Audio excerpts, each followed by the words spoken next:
Hey, what's up folks, David here. This video got a little bit out of hand. I have a whopping 31 right hand exercises to show you to help you get to that next level with your right hand on the mandolin. If you want a refresher on basic right hand technique and how pick directions usually work on the mandolin, you can check out these other lessons here in the cards above. But for all these exercises, we're in 4/4 time with perpetual eighth note. So that means we're gonna be alternating down, up, no matter what string we find ourselves on. And of course, we'll have the tab notation on screen throughout this video, but if you want your own copy of this 6-page PDF transcription of all 31 exercises, you can grab it over on my Patreon page. There's another link in the cards above and one in the description below. But with that out of the way, let's start off with exercise number 1. So we're gonna start with the easy ones and get harder as we go along. These first couple ones are just dealing with the idea of playing on a single set of strings. We're not too worried about string crossing. And this first exercise goes something like this.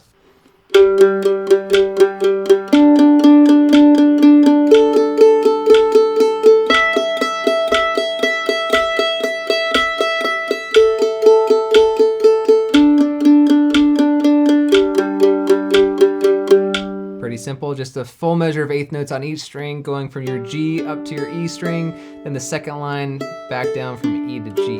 And just gives you a chance to really focus on your eighth notes, your down up motion. Make sure your upstrokes are just as strong as your downs here. And I think it's also really helpful to play these with a metronome like I'm doing here. I've got my metronome app pulled up at 60 beats per minute, and we're hearing 2 clicks per measure. It's kind of like a half note click. I know it sounds pretty slow, but I think it's helpful to play these really slow at the beginning to make sure that you're getting the clarity that you need to, and play it even slower if you want to. And then you'll work up to those faster speeds eventually. In fact, stick around to the very end and I'll try to show you what these things sound like up tempo. But for now, see if you can play it with me here.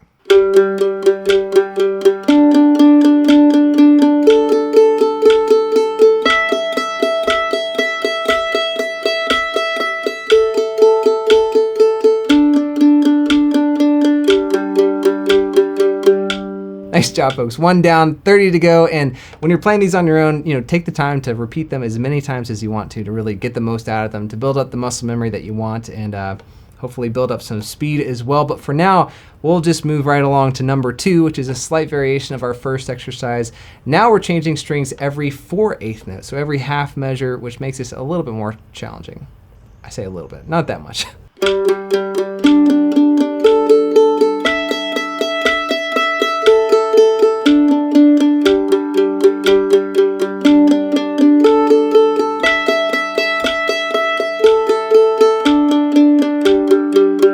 Think about your tone here. Make sure that your neck is tilted up like this and the forward edge of your pick is coming into the strings at an angle, not flat, getting that clacky sound that we don't want. And when you're ready, try this one with me.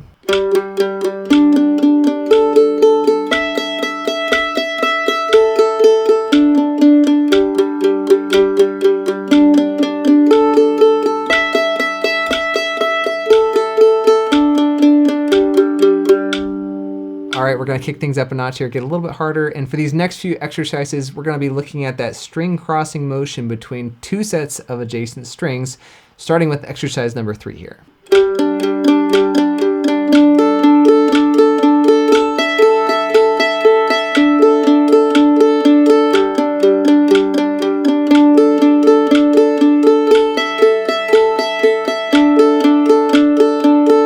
So we've got G and D for our first measure. We're doing a downstroke on our G string, upstroke on our D string. Same thing on your D and A string now. Then up on your A and E. Back down the way you came. Let's try this together.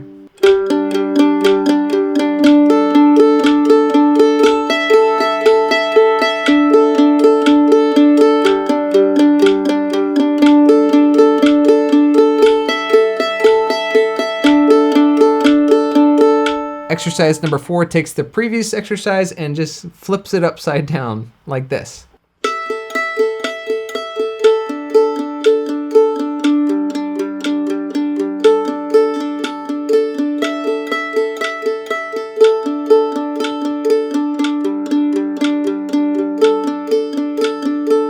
This one's a little bit harder because you're doing a downstroke on a higher sounding string, and then you're following it up with an upstroke on a lower sounding string, which means you have to travel further, and it's a little bit harder to be accurate here, but let's try it out.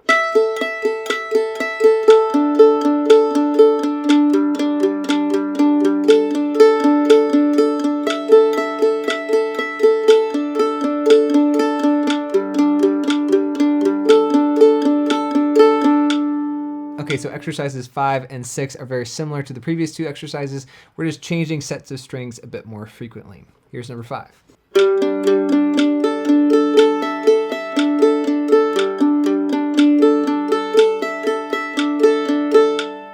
And number 6 just flips that one upside down again.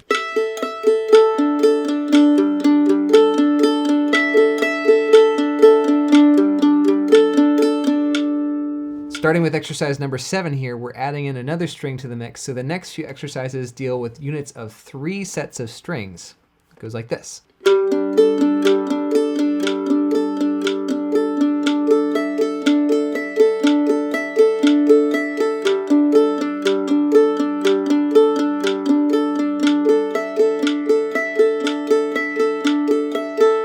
So we still want to alternate our pick even though we're crossing 3 sets of strings now. Here we're doing a down on the G, up on the D, down on the A, up on the D, and then that figure repeats for the first 2 measures of this exercise. Then for the last 2 measures, we're doing the exact same thing on your D, A, and E strings.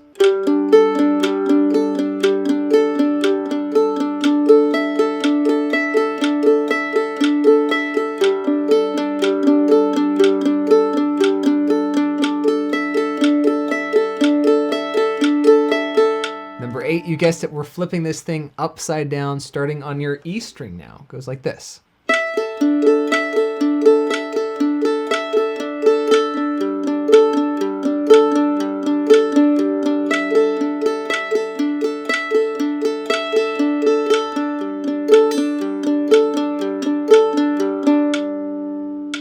Let's try this together now.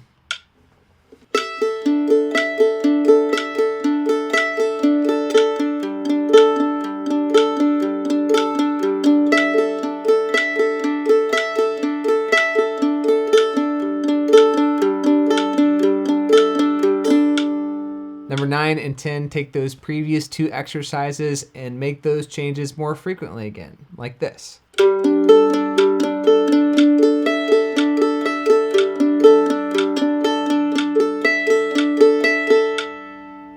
Number 10 starts up on the E string now.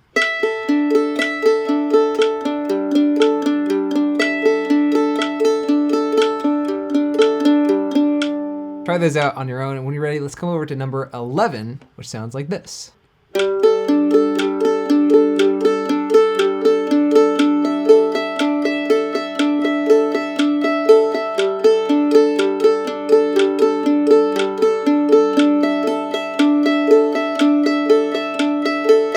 This one has a big leap from your G to your A, doing a downstroke with your G string, upstroke on the A.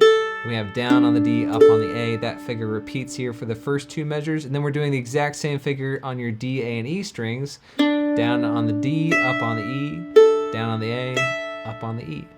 Let's try it together.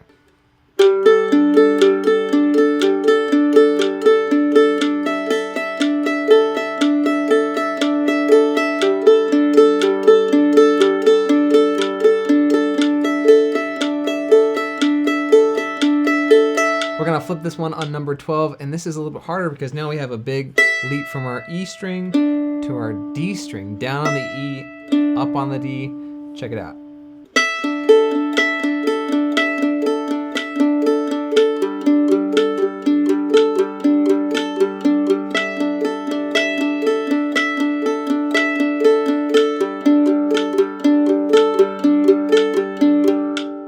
You ready to give this one a go?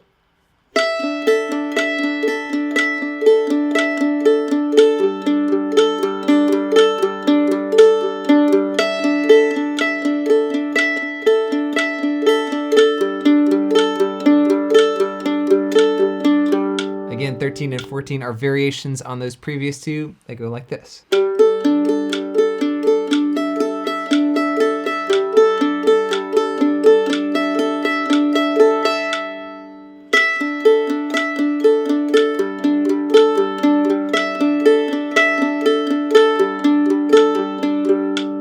All right, number 15 is kind of in a similar vein here. Check this out.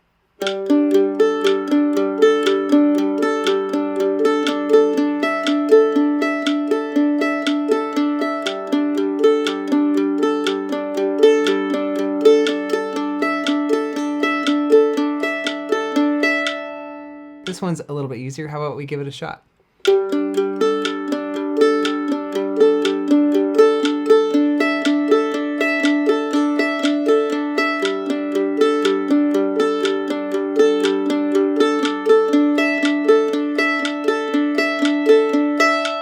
Check out the inverse of that exercise here in number 16.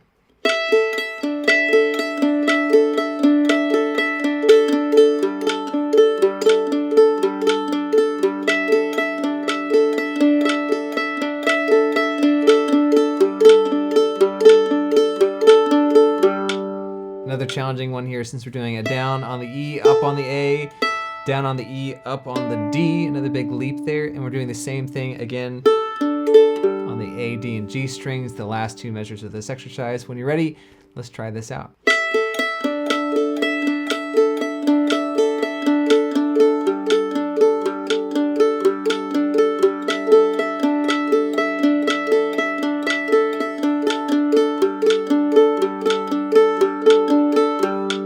And you've guessed the pattern by now. Number 17 and 18 are variations of the previous two with more frequent changes. Check these out too.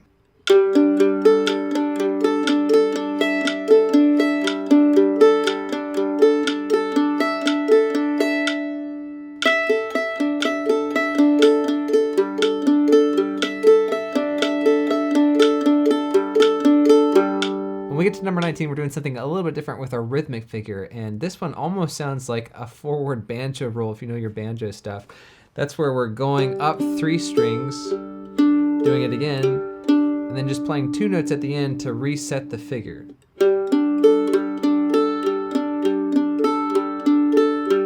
This makes for some interesting pick direction string crossings with some big leaps in there as well, so check this out.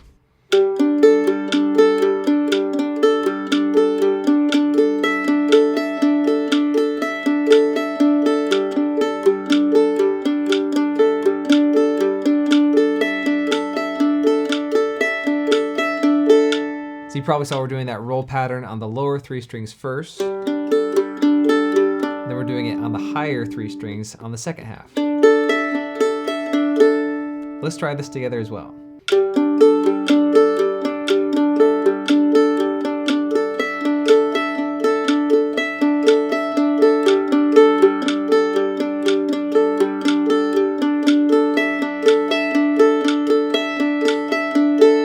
Number 20 is kind of like another banjo style roll, the backward roll, if you know that one. That's where we start high, go down 3 notes, do that same thing again, and play just 2 notes at the end to reset the figure.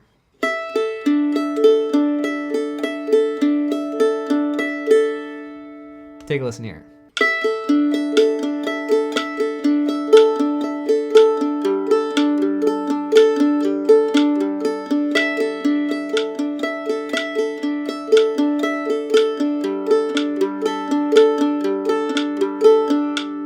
Are you ready? Here we go.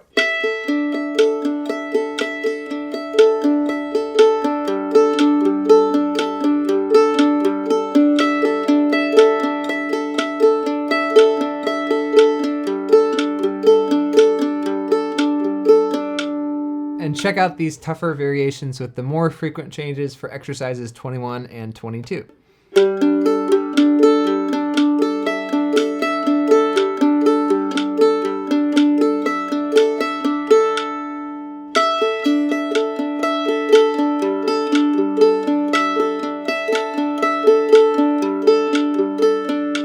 Here's some similar banjo style patterns for number 23.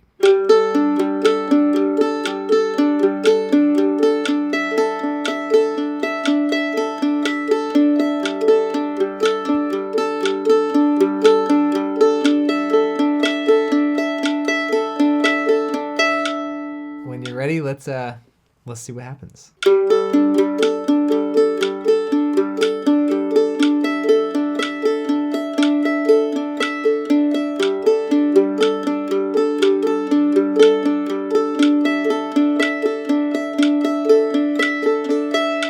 Flipping it upside down. This one's a bit tougher.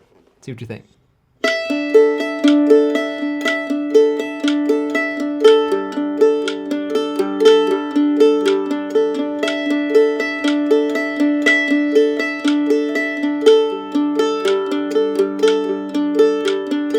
Lots of awkward motions in there, right? So this is a good one to focus on. When you're ready, let's give it a shot.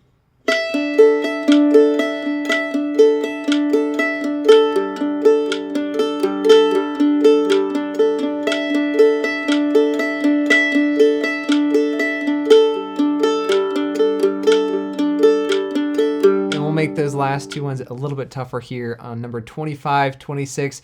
Hear those same with the variation of the more frequent changes. They go like this.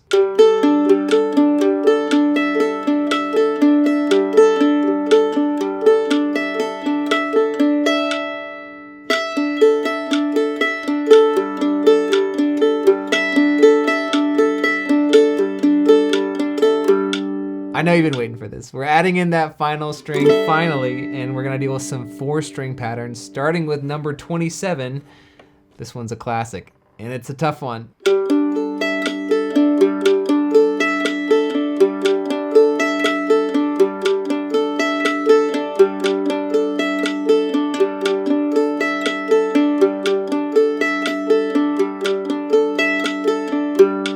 When you start covering this much ground with your right hand, I think it can be helpful to add in a little bit more of your forearm. I know I get called out for doing that quite a lot, but the way I think about it is that you use your wrist as a way of driving the pick through the string, then you use your forearm as a way of relocating from one set of strings to the next. Much like how a violinist would move their forearm and their elbow to get the bow to reach different strings. So keep that in mind, try that out as we play this one together.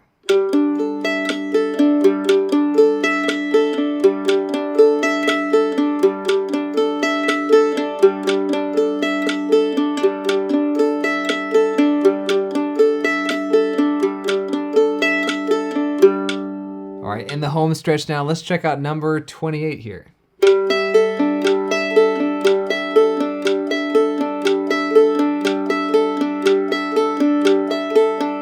This next one is not my favorite. We're doing a down on the E string followed by an up on the G string, the most awkward motion of all with our right hand, and we're doing it a lot.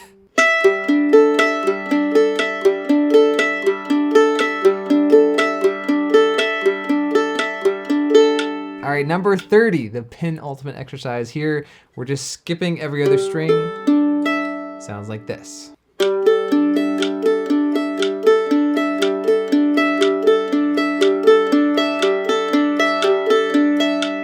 right, and we finally made it to the last one here. Number 31. I think this one might be the hardest of all, but you let me know what you think in the comments below. Here it goes.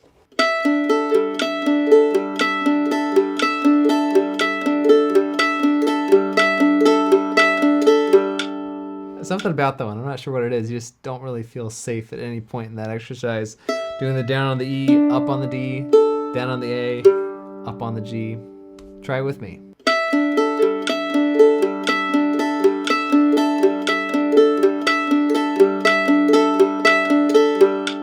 Well, congratulations, you've made it through all 31 of these right hand exercises, but this is where the real work kind of begins for you because these exercises need to be lived with to get the most benefit from. So I'd recommend maybe spending 10 to 15 minutes a day on these in your practice schedule. You can use them as a warm-up exercise or maybe as an applied medicine, so to speak. Whenever your right hand's not working, just come back to these exercises and see if it irons things out for you.